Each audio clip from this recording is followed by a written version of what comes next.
শাশুড়ি হওয়ার সহজ উপায়, ছেলের বিয়ে দেবেন না, বিয়ে করতে দিন।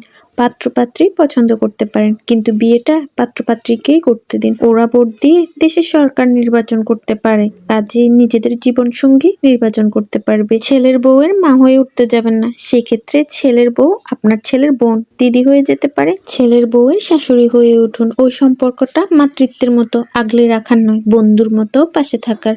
কারণ অ্যাডাল্ট মানুষকে আগলে রাখার দরকার হয় না, তাদের পাশে থাকার দরকার হয়। ছেলের বউ কি খেলো, কি পড়লো, কয়টায় বেরোলো, এই ধরনের দারোয়ানগিরি করার জন্য আপনি এক্সট্রা পয়সা পাবেন না। ওটা ওনাকে নিজের দায়িত্বেই করতে দিন।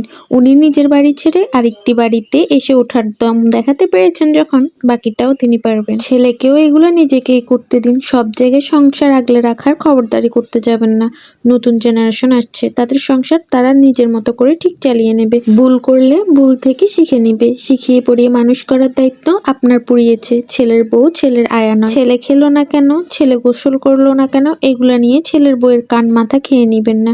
সবাই অ্যাডাল্ট, যে যেটা ভালো বুঝবে সে ঠিক সেটাই করবে। নিজের জীবন বাঁচুন। বাবুটা এরপর কি করবে, বাবুর কি হবে, বাবু কেন বদলে যাচ্ছে, এসব নিয়ে একটু কম কান্নাকাটি করুন। নতুন লোকটি যিনি আপনার বাড়িতে আসছেন তাকেও তার জীবনটা বাঁচতে দিন। গড়ে পিঠে নেওয়ার চেষ্টাও করবেন না, উল্টো ফল হবে। আপনার কিন্তু বয়সটা বাড়তির দিকেই যাবে, কাজে এখন আপনার এনার্জি আছে বলে এমন কিছু করবেন না যাতে মেয়েটি আপনার প্রতি শুরু থেকেই বিতৃষ্ণ হয়ে পড়ে তাহলে আপনার যখন হেল্পের দরকার হবে তখন সে সেটা মন থেকে করতে পারবে না, জাস্ট দায়িত্ব পালন করে কাটিয়ে দিবে। আপনি আজকে তাকে যতটুকু ভালোবাসা দিবেন, সেও কিন্তু আপনাকে আপনার যখন প্রয়োজন হবে সেটুকু ফিরিয়ে দেবে। সেটা আপনি লোক দেখানো না করলেও চলবে। ছেলে কবে বাবা হবে সেই চিন্তা আপনার নয়, কাজে ওটা জাস্ট ভুলে যান। ছেলে বিয়ে দিয়েছেন, আনন্দ করছেন, এটাই থাক।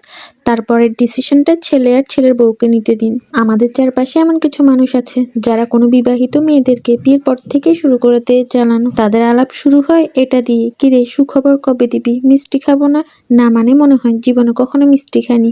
তারপর শুরু হয়, খেয়ে খেয়ে এত মোটা হয়েছিস, এরপর তো বাচ্চা নিতে কষ্ট হবে। একটা বিবাহিত দম্পতির সংসারে বাচ্চা দরকার কখন, সেটা একমাত্র তাদের সিদ্ধান্ত। আপনি বা আমি বা কোনো থার্ড পারসন এই বিষয়ে মতামত দিতে পারে না। তাই বাচ্চা কবে হবে, কবে নিবে, সেই ডিসিশনটা একমাত্র ছেলে এবং ছেলের বউকে নিতে দিন। আপনাকে মুখ দেখানোর জন্য তাড়াতাড়ি বাচ্চা জন্ম দিয়ে দিলে তো আর পরদিন বাচ্চাটা দামড়া হয়ে যাবে না। তারা তাদের বাচ্চা তাদের সুবিধা মতোই নিবে, সেটা নিয়ে আপনাকে অত মাথা ব্যথা না দেখালেও চলবে। নিজে ভালো থাকুন, অন্যদেরকে ভালো রাখুন। আপনি যখন ভালো থাকবেন তখন আপনার চারপাশটা আপনার কাছে ভালো মনে হবে।